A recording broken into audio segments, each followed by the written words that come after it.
Hello, and welcome to another episode of the PA podcast. Kevin and I decided to have a conversation about the factors a pre-PA applicant might consider when selecting the program that might be the best fit for them. We hope to provide some advice to help our listeners consider a wide variety of questions to explore when they're contemplating which programs to apply to. There are currently 310 accredited programs in the United States, so there's a broad and diverse number of options from which to choose. In this episode, we explore several lenses through which you can compare programs and make selections that best align with your personal and educational priorities. Steph, I know this has been a passion project for you to talk about. We've been putting it on the back burner for a while, but I think the timing is right to talk about that favorite topic of yours. Do you want to introduce it and get started?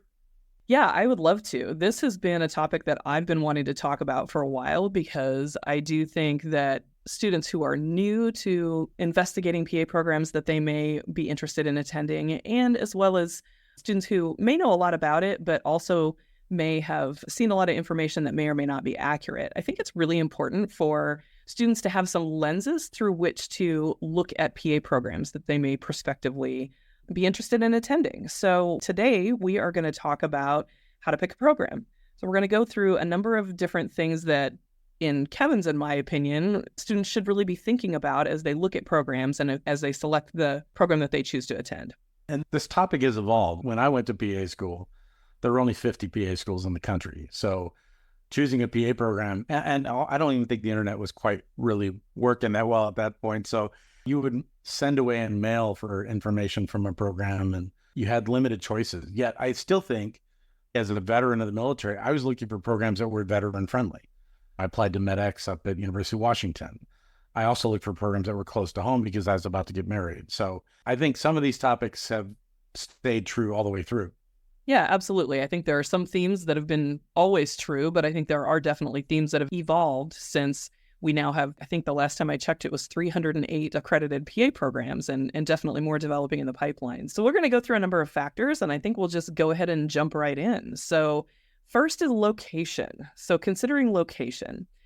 And really, if you're not restricted to a specific geographic area for personal reasons, maybe you have a spouse or a significant other who has a job that they can't relocate, or maybe you own a home in a certain area and need to stay there. If you're not restricted to a specific area, first of all, you should consider your support network. I think that being close to those who can support you can be a benefit. Maybe you have an aunt or an uncle that lives in a different geographic area, or another family member, a sibling, that you could perhaps consider programs near the area where that person lives. I think that's something to consider. Yeah, I think when I think back to being in Los Angeles, I was amazed how many out-of-state students would come to Los Angeles for the training and then they stay. Yeah. And partially that's related to life, like they meet the love of their life and they ended up deciding to stick around with them, or they like the location, or commonly they've met a lot of contact for jobs and they decide to stick it out there for a little bit before they maybe head back home to raise a family.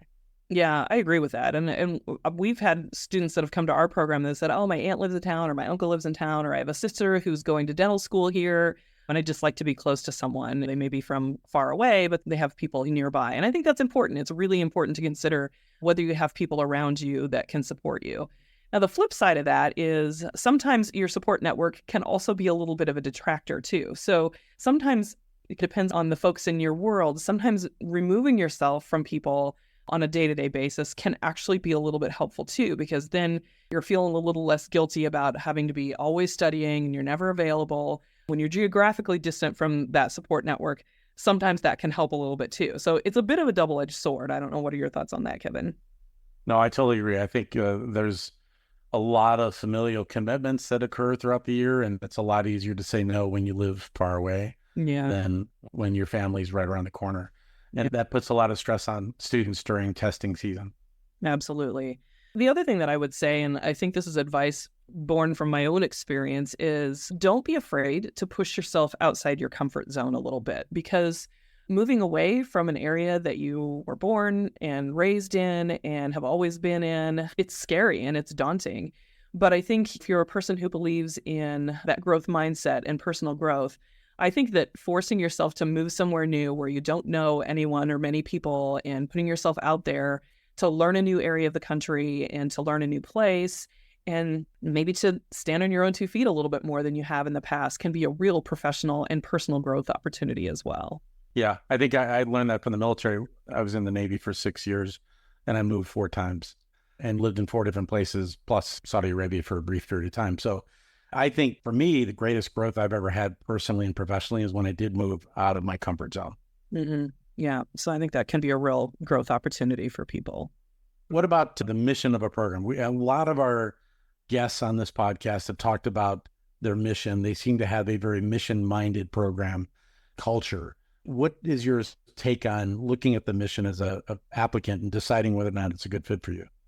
Yeah, I think that's probably underestimated, and it's very important because while all PA programs teach the same framework, we all are teaching medicine and pharmacology and anatomy and microbiology. We're all teaching the basic, structurally similar material. Different programs definitely have different feels and different flavors. They have different emphases. And I think really truly the personality and the heart of a program comes through as they are true to their mission. And so I really think that finding a good fit is really investigating those missions and thinking about who really resonates with me and what is it about this program and its feel and its heart and its personality that really says, yes, this is someplace that I feel like I would fit in and really resonates with my own values.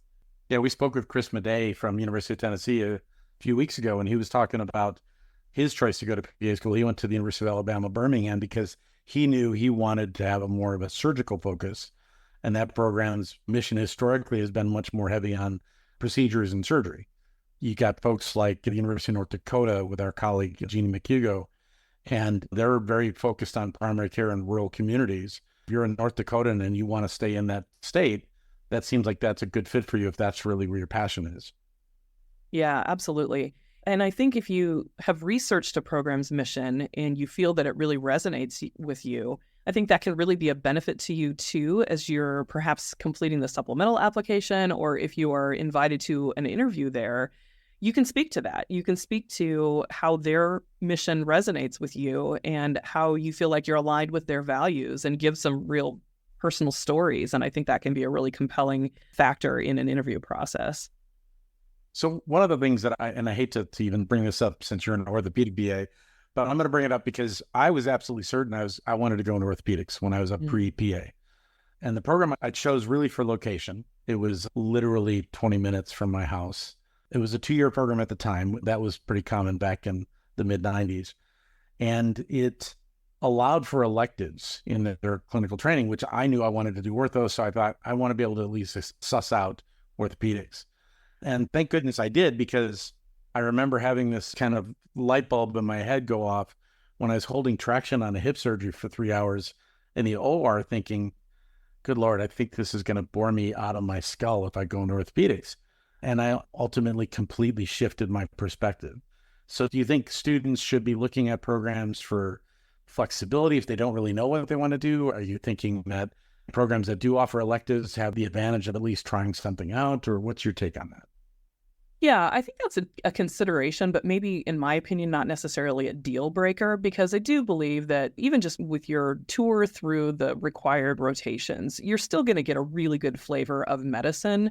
Electives can be a great opportunity to explore some other specialty areas that you may be interested in, or maybe even that you feel like you're not as strong in. Maybe you know that you're not a great cardiology PA and you really want to get some extra training in that, and it can allow you to do a deep dive in an area where you feel a little bit weak. I think those are all benefits of electives. But I also think that if you haven't done an elective in a specialty, it doesn't mean that you're not going to be competitive or you're not going to be able to pick up that specialty. So I would say it's a great benefit, but not necessarily a deal breaker, in my opinion.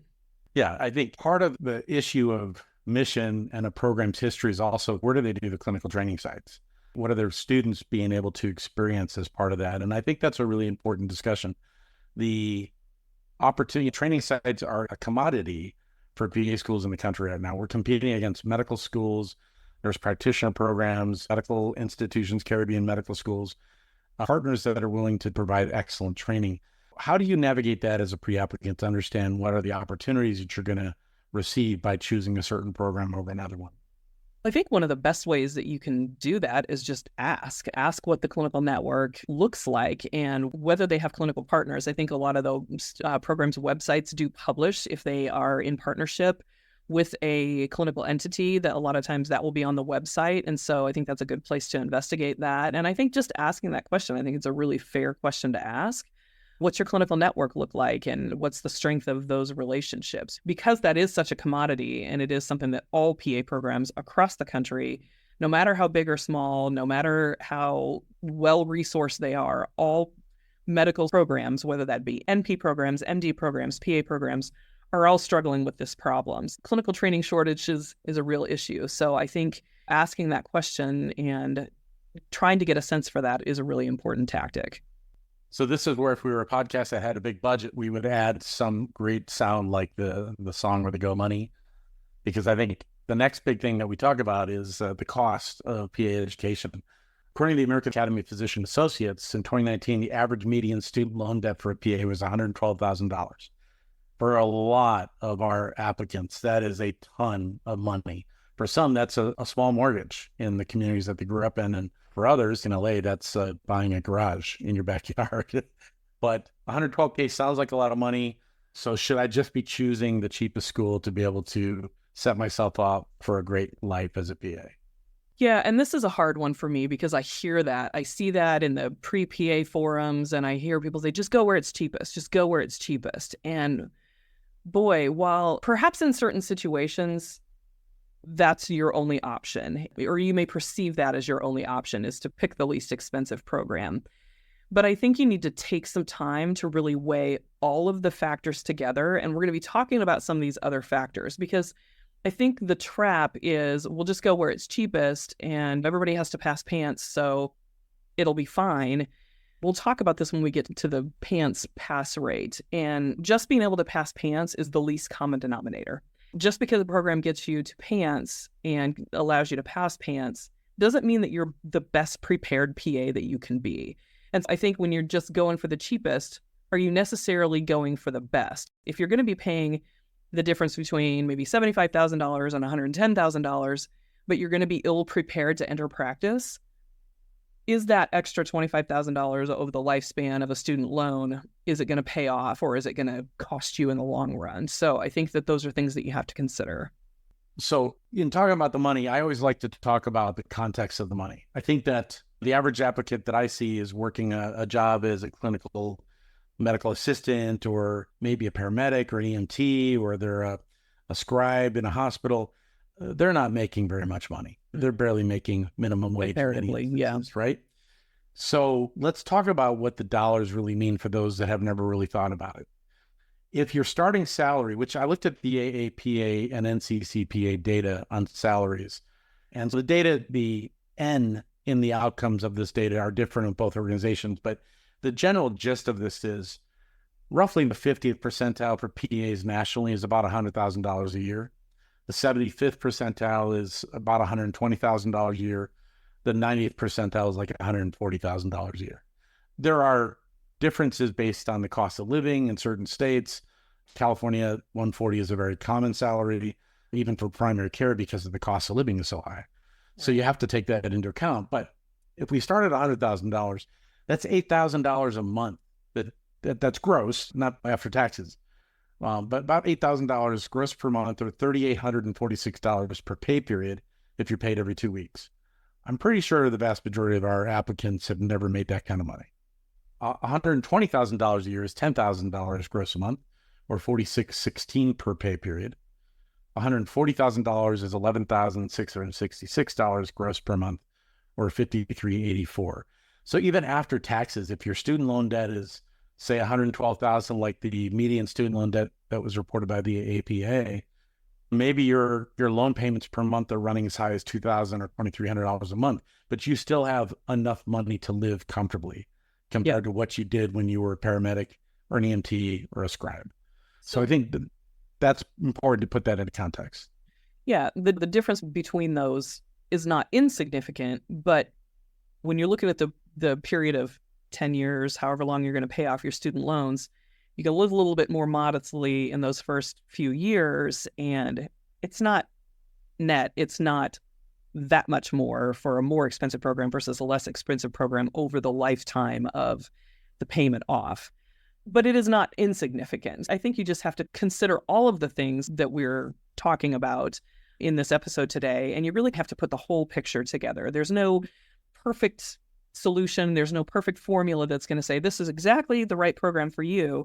You just have to weigh all these things together and decide what's important and what your priorities are, whether you want to perhaps live a little bit more modestly for the first few years and select that program that maybe is a little more expensive, but is a better fit and you feel has a stronger faculty, they have higher PANCE pass rates, they have lower attrition, they have all of those things that you think are going to prepare you better for the workforce than maybe perhaps a lower cost program. And so I think you just have to take all of those, put them all in a pot and stir and make your T-charts, the pros and cons of each one, and make that decision. And also, let's be honest, students, when they're in PA schools, aren't always cognizant of the cost of living. And it's common to see them all walk into class with a Starbucks coffee that costs them $5 instead of making a home pot that would be $2 or $1.50. It's not that uncommon to see them take off for spring break to go to Cozumel with all their classmates and spend a couple grand on a trip that they probably, after paying 10 years of loans, is costing them a lot more than a couple grand. You have to weigh the kind of wellness in your experience in PA education and the cost of that wellness versus the cost of your student loan debt. A couple of things that I always like to remind students of is there's the National Health Service Corps Scholarship, which is a wonderful program from the federal government that for applicants who are accepted as scholars provides a full ride to your PA school of choice, plus all of your equipment and expenses for books, and you get a monthly stipend roughly around $1,100 a month so you get paid to go to PA school. And in return, you agree to graduate and practice primary care in a medically underserved community somewhere in the States. For some students, that can be that you're doing that right in your backyard where you hope to practice. For other students, it might mean you have to live out of your comfort zone and live in a rural community, a little bit away from your city life for a period of 2 or 3 years, depending on how much of a scholarship you took out. There's also the National Health Service Corps Loan Repayment Program, which you go get a job in a medically underserved community for a site that actually qualifies, and it's based on the health profession shortage area scores that are designated by the Health Resources Services Administration for the federal government, HRSA. The higher those scores are, the higher the shortage, the more likely you're going to get the loan repayment, which pays you a lump sum towards your student loan debt for the years that you're actually practicing in that community. And you can actually re-up for those. I have a few grads that did that for 8 years and were debt-free. And then you've got military scholarships. Many times the military is looking to bring PAs in and they will pay a stipend or a full ride, depending on which branch of the service it is. Some states have rural scholars programs or other state scholarships for you to practice in an underserved community in that state. So there are ways to lower that cost of training if you're willing to practice for a few years in a medically underserved community in a shortage area like primary care. Yeah, absolutely. And some programs also have endowed scholarships and things like that that can lower the cost as well. Let's move on to the next factor. And this is a factor that I think is underrated, and I cannot state enough how important this factor is. And I think that among pre-PA students, this is one that I don't think enough pre-PA advisors are advising well enough on, and that is faculty. You can have all the fancy buildings and amazing sim technology you want in an institution, but unless you have a solid, experienced faculty that can teach you what you need to know, all of that technology will make zero difference. And so I think investigating the faculty and ensuring that there is at least a core component of the faculty that's experienced. There can be some new faculty. There's absolutely nothing wrong with some new faculty, but new faculty also need mentorship to mentor them into excellence in academia. So I think knowing who the faculty are, knowing what their experience is, it can't be understated. I have to share a personal experience. In my PA program, it was a relatively new program. I think it was in the 3rd class for the institution at the time. And we had one faculty member who canceled like 19 of 25 classes for a community medicine course. And the amount of stress that we had because we felt like we weren't learning what we needed to learn to be good PAs. It's so extraordinary that, not surprisingly, I led a rebellion to the dean's office to complain. At the time, the program director, may he rest in peace, was really a nationally renowned guy, but he had a faculty member that just was not cutting it. And everybody else was great. But this one faculty member who had this one course made you lost faith in the institution's ability to be a successful program. So I don't think you can underemphasize this enough. The importance of experience at the leadership, the program director, your directors of didactic, clinical education, things like that, it can't be understated. Yeah, absolutely. Looking at the faculty, how long have they been there? How long have they been in PA education? And I think also faculty turnover is also a consideration. Now, I think that one also has to be taken into context because there are PAs that come into academia and they work for a few years and they just decide it's a big departure from clinical practice and it's not what they want to do. And so some faculty turnover is normal in a program. And so I don't think just because there's been some faculty turnover, you'd automatically say, oh, can't go to that program. They've had some turnover, because there is just a little bit of churn in PA education. But I think if there's at least a core number of for sure the leadership and some of the faculty that have been there for a period of time, I think that indicates that it's a good place to work. These are experienced people who have the best opportunity to make you into a solid, capable PA. Yeah, and I think actually as a leader, sometimes turnover is good for the party that's leaving and good for the program to rethink what they're missing. It gives you an opportunity to fill some holes that maybe weren't being filled by that person's background, which is fine. Turnover happens, people move, loved ones, spouses or partners get a job in a different part of the world. And yeah, there is healthy attrition.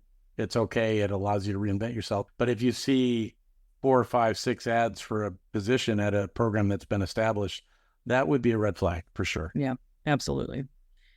So I had made mention earlier of facilities, and I said you can have all the fancy buildings and sim centers and dissection anatomy labs and all of those things, but the people who are going to teach you are really important. And that's true. Buildings don't teach people. Simulation softwares don't really independently teach people. It's really the faculty that are guiding you. But those facilities are the icing on the cake. Having a really nice space for learning that has lots of natural light, because you're going to be in that classroom for long periods of time, updated softwares, a cadaver lab or an anatomy lab that is going to teach you the anatomy that you need to know. Kevin, you have a state-of-the-art sim center, and maybe you can talk a little bit about that. But I think the other question that you also have to ask is, you have these facilities, but do you also use them? Because that's another thing that I see sometimes too, is people are sitting on these unbelievable facilities, but they don't actually really use them in the curriculum. And I don't know, maybe you can speak to that a little bit, Kevin. I think that's a great question. How do you use this equipment in your curriculum? What is the purpose of it? How is it integrated in the curriculum? I'll give you an example. When I was a relatively new director at a program, I applied for a grant for a simulation mannequin. It was $110,000 at the time. And I got the grant and I bought a sim man, which was just incredible. And I began to utilize it in the curriculum in teaching heart sounds and lung sounds, but I couldn't get anybody else to use the mannequin in the curriculum because we didn't have a game plan when we did it. We won the lottery and got the $110,000 grant. We bought this thing that was really needed to be serviced by a team of people, and also folks like instructional designers, learning specialists helping guide us on how to integrate it into the curriculum. So that's one model where you can have fancy equipment, but you're not really utilizing it in a way that makes sense. Cool with the bells and whistles, but still you could get an audio file for heart sounds and it'd be the same thing. Right. Alternatively, you come to a place where you've got a team of learning specialists that are designing a curriculum to integrate simulation and standardized patient things around competencies that will dial in the student's ability to be proficient or competent in certain skills. And that's a totally different experience. So I think it's really about the question, how are you integrating this into the curriculum and what are your outcomes? Yeah, absolutely. Let me tackle the age-old question.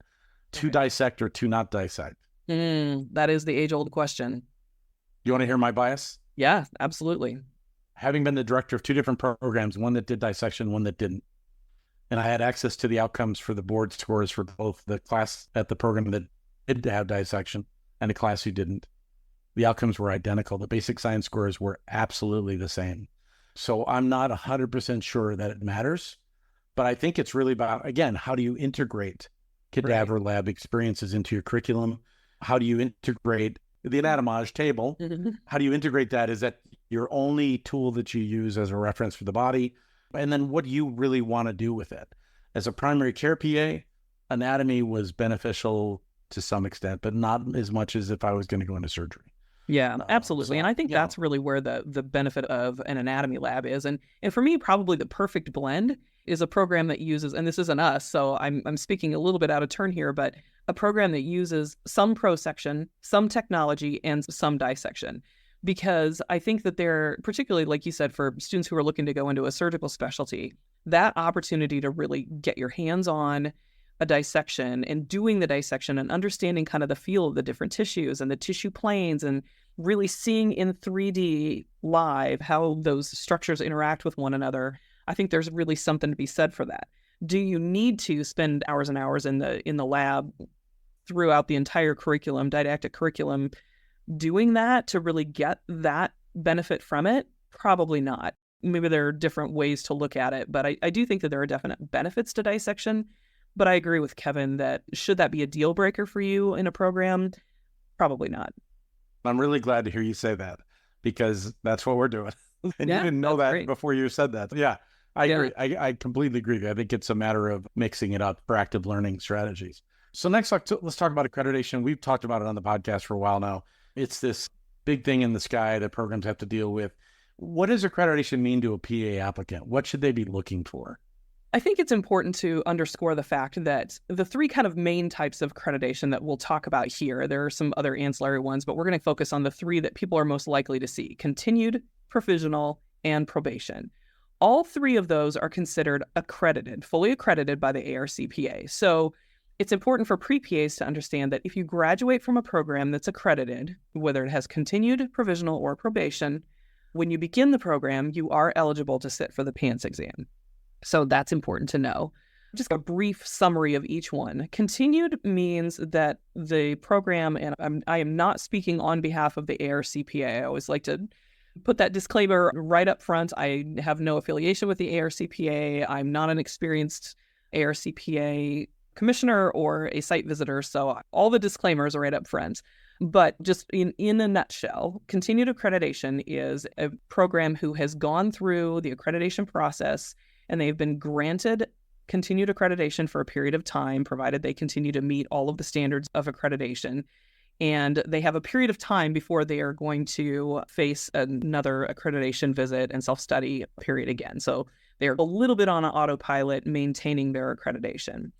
Provisional accreditation is a program that is in the provisional process, meaning it's a newer program, and all programs who start from the very beginning go through the provisional process. And so it's about a 5 to 6-ish year period of time where a program has 3 separate visits. They're basically under close scrutiny for that first period of time. As the program gets up, it gets launched, it gets developed, and it's basically the ARC saying, hey, we are going to watch this program as it starts very closely to ensure that they have all of the resources needed to educate PAs and to allow those PAs to meet competencies and to graduate and go on to be successful PAs. So just because a program is in its provisional stage, that's not the same as probation. It just means that they're a newer program. They're going through the process to become fully accredited and to have continued accreditation.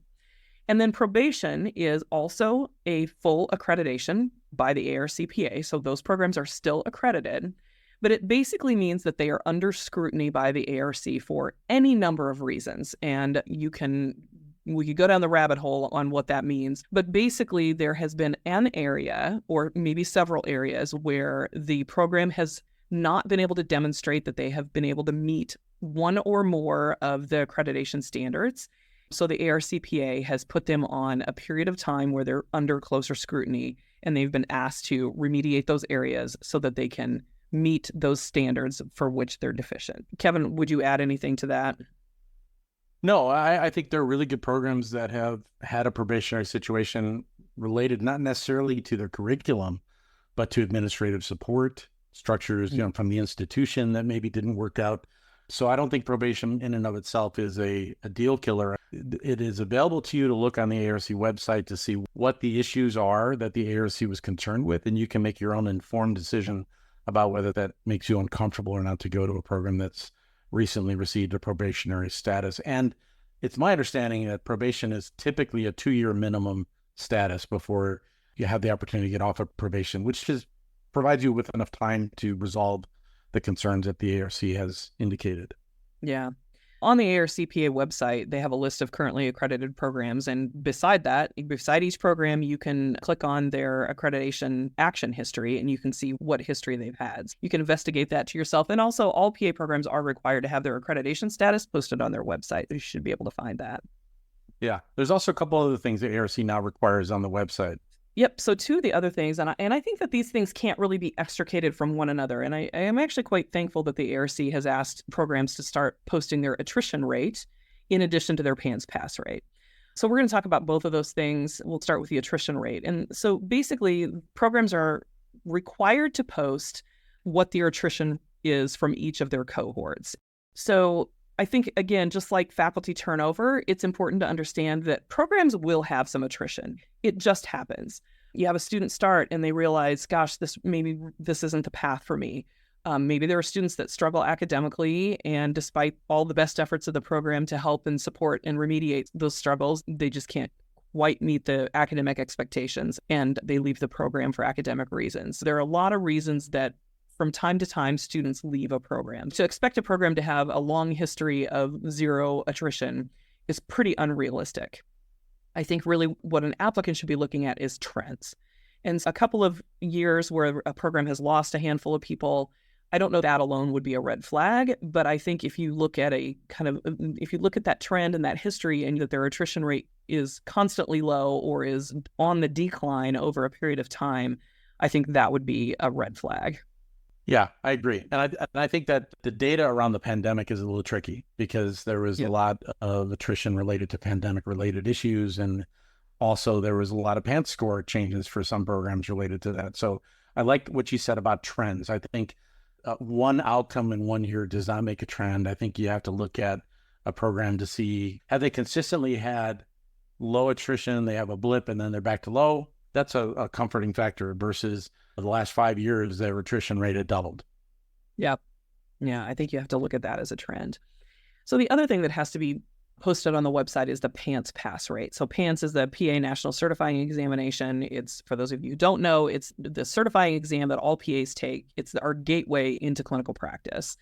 And each program has to post their 5-year PANCE pass rate. So the ARCPA has a standard that in any year that the PANCE pass rate for first-time takers by cohort for that year has a pass rate percentage of 85% or less, that program has to submit an analysis. So 85% is, from the perspective of our accreditors, is the magic number. Just like attrition, 1 year of a low PANCE pass rate, again, those things happen. Sometimes programs, for whatever reason, students have issues, and whether they're personal or academic or issues outside their control, sometimes you have a low PANCE pass rate. Again, a single year might not be a red flag to me. You're looking for trends. But I think it's really important. So this is something that I always say in our admissions process, is that it's important for pre-PA students to understand that the PANCE exam is the least common denominator. It is the low bar every PA that is in practice has to get over. You have to know at least this much to practice. So from the best PAs in practice to the not as great PAs who are in clinical practice, they've all passed the PANCE exams. When you think about PANCE pass rates, you would really hope that most programs were pretty darn high at all times because we are educating PAs to be competent in practice. And so you would hope that if you're educating for competency, by default, those students should be passing PANCE. And I would hope that most programs would have a pretty darn high PANCE pass rate. But again, sometimes people do fall below. Yeah. And I'll just say, I think there is also data typically shared on sites that shows the first-time PANCE pass rate, but also they'll show the ultimate pass rate, which I think is also important. Some students struggle with test anxiety, and that really the high level of stakes that are involved in that test are just overwhelming the first time they do it. But then the pass rate for the second time is typically around 98%, according to NCCPA data I've seen. Yeah. I think you got to take a look at all the things we've talked about: culture, mission, values, curriculum, attrition, and the pass rate for the PANCE exam based on how you just said. Yeah. And I think with the PANCE pass rate and attrition, I think you also, a couple of little red flags that you might also watch for is perhaps a program that has a high PANCE pass rate, but they also have really high attrition. And that's a trend that you're seeing. For me, that might signify a program that potentially is not supporting their lower performing students very well. And it could be that students who are struggling are dismissed from the program because they don't have the potential to graduate and pass PANCE. I think that could potentially be a red flag as well. Yeah, and I think students can ask about the students when they're interviewing. They can ask, what is the program's philosophy about a student who's struggling to meet the minimum criteria for a module or a test? How do you handle remediation in the program so that they understand what the level of support is for them to be successful? Yeah, absolutely. So then if you're fortunate enough that you are offered an interview at a program and you have the opportunity to go there and to meet the faculty and to meet the students and get a sense for that program, I think that's one of the best ways to really get a feel for the program. And if programs have the opportunity to come meet with admissions individuals and get a tour of the program even outside of the interview process, I think do that. Any opportunity you have to be on campus, to meet people, to be face-to-face with faculty and students is a great way to really get a vibe for the program. And if you have the opportunity, if somebody who knows a student in the program, talk to them about what their experience is like in that program and what they like about it, what they don't like about it. I think really trying to get a feel for the vibe. Check out their social media. Does it seem like the students are engaged and doing active learning activities and doing service in the community or anything that you think might align with your values, and it might be a place that you would fit in? I think those are all great ways to really get a vibe for the program itself. And I think we'd be remiss as we wrap up. Two things that I think are important to talk about. One is belonging. I think for students who feel like belonging is a really important aspect for them, they should really critically evaluate the program's stance on inclusion and making sure that they're going to feel like they're not the only one in the program and that they're not standing out on an island by themselves, and that the program really values inclusion in what they're doing. And then the second thing I'll say is the truth is this podcast has certainly helped us realize this.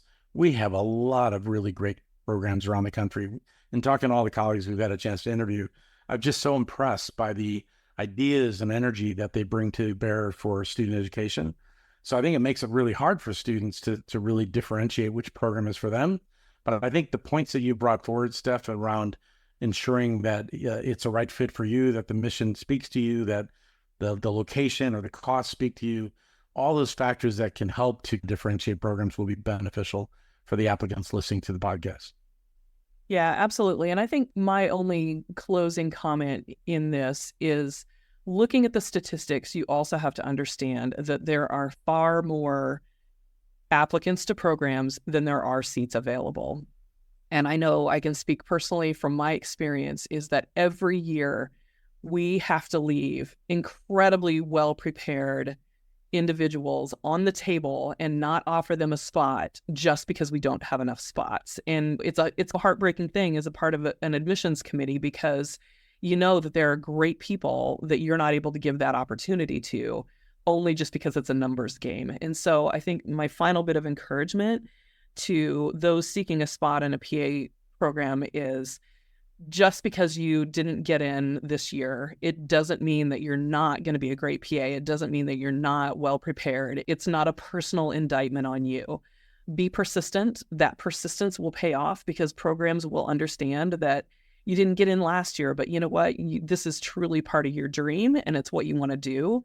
And so you stuck with it and you found ways to continue to improve upon your application and you've come back again. And that actually really speaks very loudly to your commitment to the profession. And so while it's never part of anybody's plan and nobody wants to sit around and wait for another year before they can start their dream of becoming a PA, there can be actually a lot of benefits in another year. And it's another year of professional growth. It's another year of maybe some more additional or different patient contact. And you can make the best of it and still meet your dream of becoming a PA. So if you didn't get in this year, or if you have that disappointing decision, please don't let it discourage you from this profession, because this profession needs amazing people. And if you're well prepared, there will eventually be a spot for you. So keep trying. I couldn't agree more. We hope you enjoyed this discussion focused on selecting the slate of potential programs to which you might apply. There are many outstanding programs to choose from with a lot of variety to explore. While this may seem overwhelming at times, hopefully this discussion has provided a little more insight in making that process more comfortable. Tune in next time as we speak with the leaders of our profession, both nationally and worldwide.